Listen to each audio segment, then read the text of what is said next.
안녕하세요.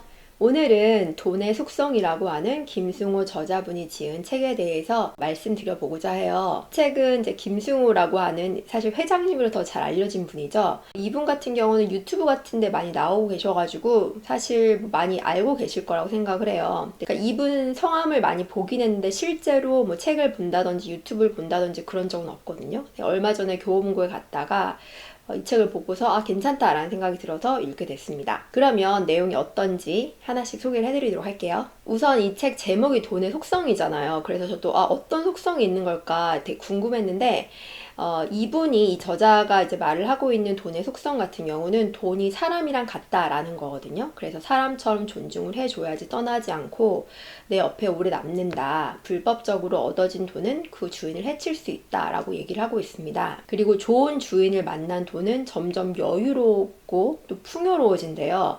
닥달하거나 보채지도 않고 시간이 많은 돈은 안심하고 좋은 짝을 만나서 더 많은 결실을 낳게 되지만 시간이 없는 돈 같은 경우는 투자를 했을 때 조급한 마음에 당연한 기회도 놓치게 된다고 합니다.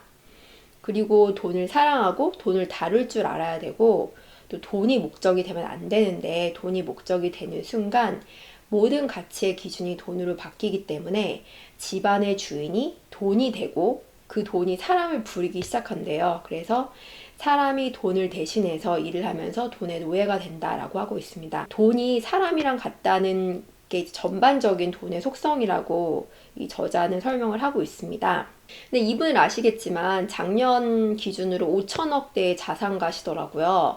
근데 제가 이 책을 읽으면서 되게 인상 깊었던 부분이 네 가지가 있거든요. 첫 번째 같은 경우는 내 돈이 존중받으려면 남의 돈도 존중을 해줘야 된다. 그리고 이제 친구가 밥을 살 때 친구가 밥을 산다고 해서 막 비싼 걸 주문한다든지 아니면 회사 용도에 맞지도 않을 때 그럴 때 뭐 법인카드를 쓴다든지 그런 식으로 남의 돈을 존중을 해주지 않으면 안 된다라고 하고 있어요.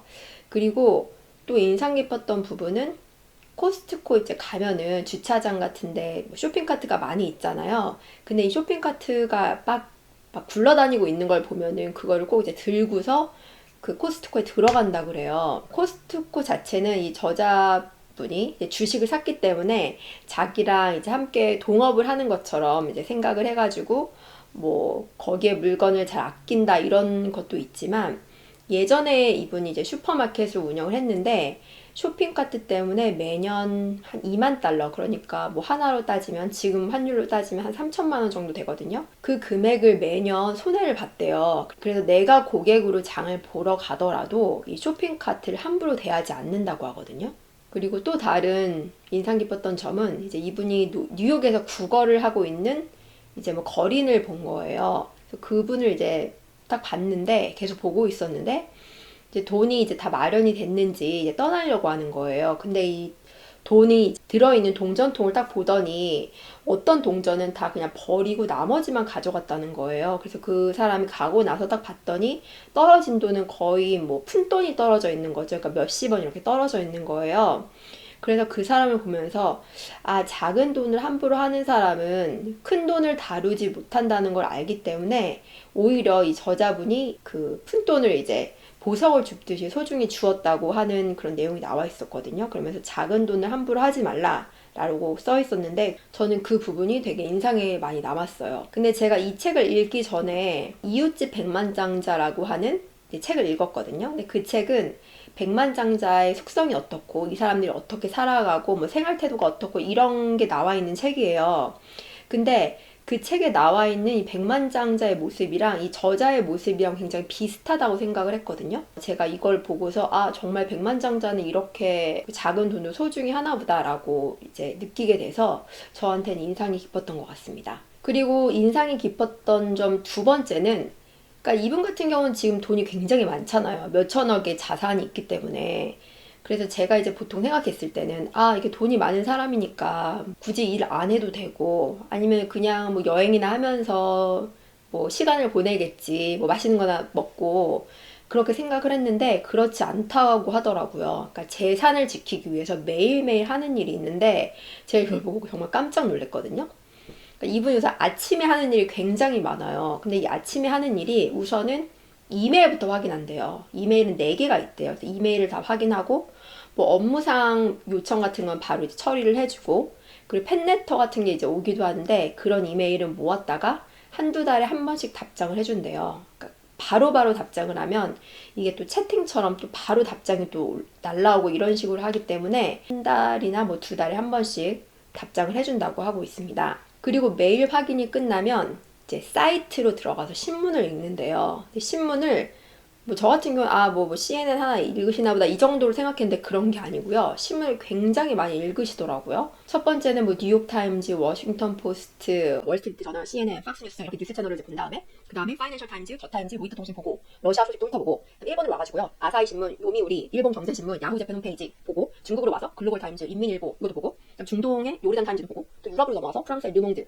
르피가로 보고 독일로 넘어와서 슈피켈, 디벨트, 프랑크푸르트 알게 마이너즈를 찾아본대요. 그리고 나서 자신이 거주하고 있는 휴스턴 지역 신문인 휴스턴 크로니클을 보고 그 다음에 한국 신문을 몇 개 본대요. 신문 같은 경우는 그 신문마다 각자 그 얘기를 하는 포인트가 좀 다르잖아요. 정치 성향 같은 것도 다르고 그렇기 때문에 꼭 하나만 보려고 하는 게 아니라 무조건 뭐 하나 이상은 본다고 하더라고요. 그리고 요새는 이제 구글이라든지 팝하고 번역기를 이제 돌리면 잘 돌아가잖아요. 그 언어를 하지 못하더라도 대충 이제 번역기를 돌려서 보면 어떤 얘기인지를 알 수가 있대요. 저는 번역기 돌려가면서까지 이렇게 뉴스를 찾아보리라고 생각도 하지 못했는데 이 부분이 좀 깜짝 놀랐고, 어쨌든 이렇게 신문사를 다 보고 나면 경제 사이트로 옮겨간대요. 그래서 야후 파이낸스에 가고 CNBC 가고 블룸버그 가고 마켓 스크리너, 그다음 CNN 비즈니스, 미국 달러 인덱스 차트도 보고 런던 브렌트 오일 가격도 보고 미 연방준비제도 이사회 사이트에 무슨 소식이 없는지도 보고 또 궁금한 뭐 회사 같은 게 있으면 재무제표 같은 것도 확인도 하고 기관 투자자 동향도 확인하고 개별 주식에 대해 조사도 하고 한국 금융 사이트도 들어가고 이렇게 다 하고 나면 그게 끝이 아니라 미국 상업 부동산 매물 사이트에 들어가서 관심 있는 도시에 나온 모든 매물들을 매일매일 확인한대요. 부동산은 1년에 뭐 한두 번 사는데 이렇게 계속 들여봐야지만 가격 변동의 추이를 알 수 있다고 합니다. 그리고는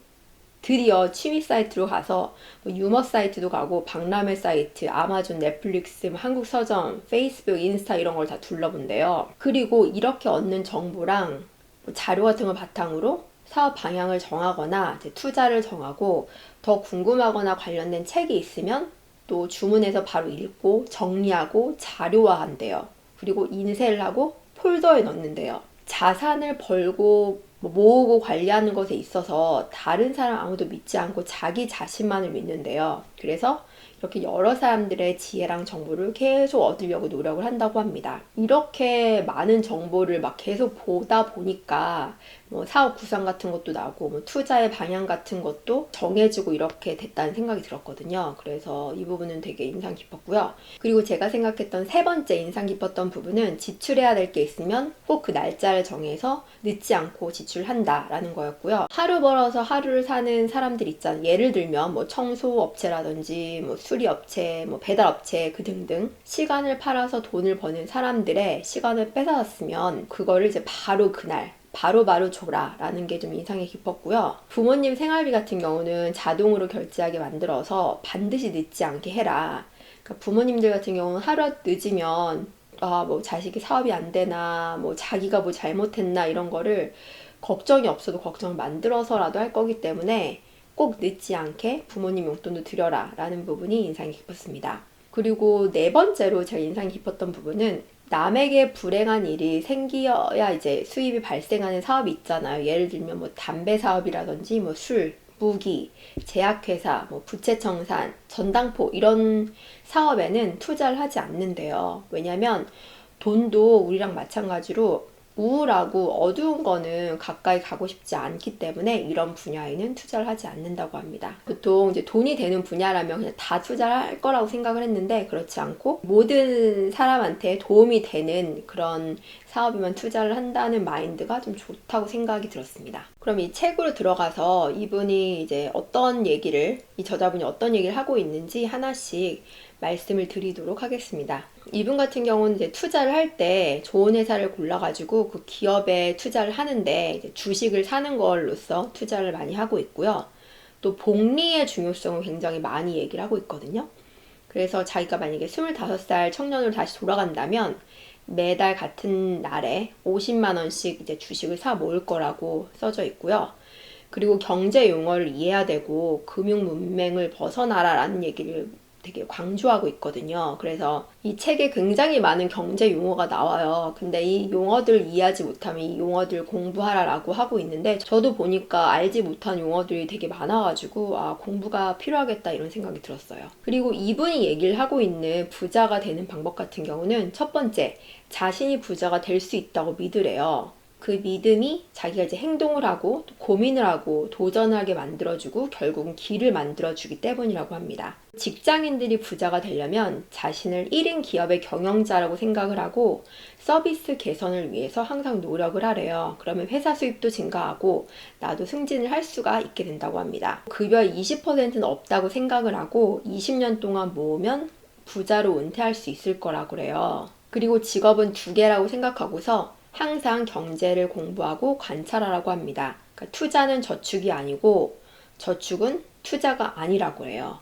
물가 상승률 이상으로 벌어내는 기술을 따로 배워야 한다고 합니다. 그리고 다음으로 얘기하는 거는 현금 흐름이 일정해야 삶을 통제할 수 있다고 그래요. 그러니까 장사를 계획 중인 사람이 있다면 여름 한철에 반짝 크게 매출을 올리는 가게보다는 금액이 작아도 사시사철 꾸준히 돈이 들어오는 집, 그러니까 예를 들어 국밥집 같이 그런 집을 부러워해야 한다고 합니다. 수입이 일정하지 않다면 수입이 생기는 대로 일정한 소득이 나올 수 있는 자산으로 옮겨가야 된대요. 그러니까 부동산이라든지 배당주 같은 곳으로 돈을 옮겨서 반짝 들어오는 돈을 소비하지 않도록 해야 된다고 합니다. 규칙적인 수입이 있다는 건 미래를 예측할 수 있고 리스크를 통제할 수 있기 때문에 굉장히 중요하다고 해요. 그 다음으로 이분이 이제 가정을 하거든요. 만약에 내가 100억을 상속을 받는데 거기에 조건이 하나 붙는 거예요. 이 조건은 뭐냐면 절대 이 돈을 잃으면 안 된다라는 조건이에요.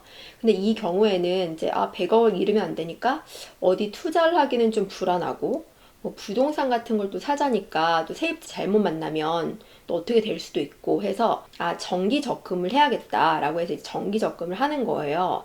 근데 이 100억이라는 돈을 생각하면 굉장히 큰 돈이잖아요. 근데 이제 이 저자분이 글을 쓸 당시, 그러니까 2020년 4월 기준으로 1년 만기 정기 예금이 0.8%였대요. 근데 이자 과세인 15.4%를 제외하고 물가 상승률을 제하니까 결국은 한 달에 남는 금액이 230만 원밖에 안 되는 거예요.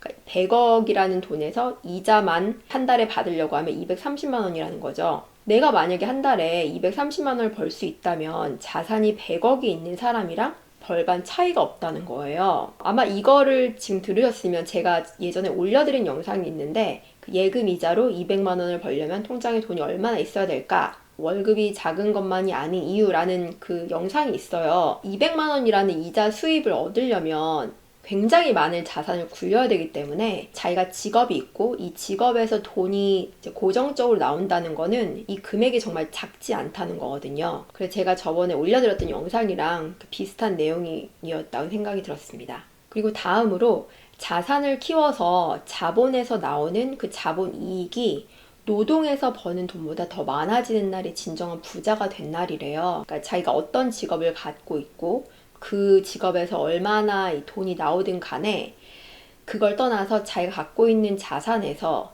내가 일을 하지 않아도 나오는 그 금액이 내가 일을 해서 나오는 그 금액보다 더 많아질 때 진정한 부자라고 합니다. 그 다음으로 이 책에서 얘기하고 있는 건 한국 메리츠증권 김준성 애널리스트가 있는데 이분이 이제 테슬라 분석 리포트를 냈나 봐요. 근데 이 리포트가 굉장히 중요한 100만 불짜리 정보고 또 신한은행의 오건영 부장의 거시 경제 해석이 세계 최고래요. 그리고 글로벌 모니터 TV의 안근모 편집장의 속보는 작은 변화에 잘 적응하게 해준다고 합니다. 그리고 이 책에서 말하는 다음 내용은 이제 많은 사람들이 돈보다 자유를 원한다고 해요. 하지만 현대사회에서는 자유를 얻으려면 막대한 돈이 필요하잖아요. 그래서 안정된 직장으로는 부족하다고 그래요.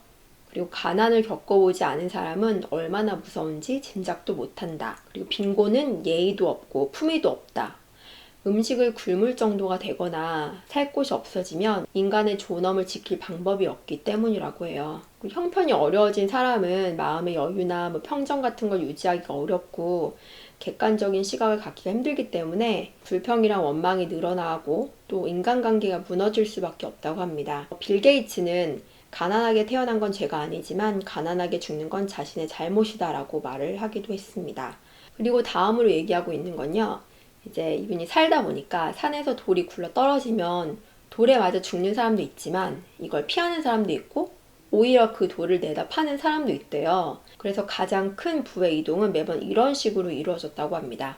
그리고 돈을 다루는 데는 4가지 능력이 있는데 돈을 버는 능력, 모으는 능력, 유지하는 능력, 그리고 쓰는 능력 이렇게 4가지가 있다 그래요. 돈을 잘 버는 사람은 우린 부자라고 하지만 이 중에 하나라도 없으면 부를 계속 유지할 수는 없다고 합니다. 왜냐면 자산이 허물어지는 건 한순간이고 세상에서 가장 나쁜 투자는 아무것도 하지 않는 것이라 그래요.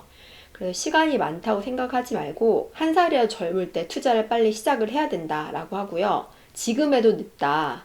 하지만 지금이라도 하면 조금이라도 젊었을 때 더 빨리 부자가 될 수 있다고 합니다. 그리고 남의 돈을 존중할 수 있는 사람한테는 밥값을 몇 번 내줘도 되지만 그걸 당연시 여기는 사람이 있다면 내 돈이 결국은 나를 욕하고 나를 떠나게 될 거기 때문에 돈을 쓸 때도 현명하게 돈을 쓰라고 얘기를 하고 있어요.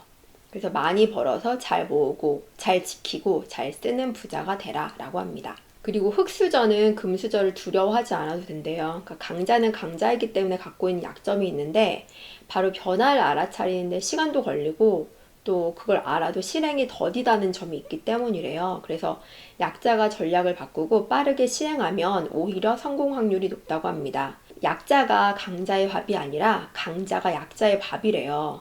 그래서 강자는 이미 가지고 있기 때문에 강자가 아니고 강자가 되겠다고 마음을 먹은 사람이 강자라고 합니다. 다음으로 대기업 취업을 목표로 한 번뿐인 인생을 보내지 말고 항상 도전을 하고 기회가 생기면 무조건 창업을 하라고 합니다. 그러니까 이분은 지금 외식 업계로 이제 돈을 많이 번 분이잖아요. 그렇기 때문에 이제 창업을 더 추천을 해주고 계신 것 같아요. 희망이 공포를 이기길 바라고 한 번의 실패도 없이 성공의 문턱에 오른 사람이 없기 때문에 무모한 일이라도 끊임없이 도전하라고 합니다. 그리고 이분은 쿼터 법칙을 따른다고 하는데 내 동일한 수준의 경제력이나 수입을 가진 사람들에 대비해서 4분의 1 수준으로 생활을 하는 거예요. 매번 자산이 늘어나는 게 이제 확실하지 않은 상황에서 그러니까 사업을 하게 되면 좀 이런 게 확실하지 않게 되잖아요.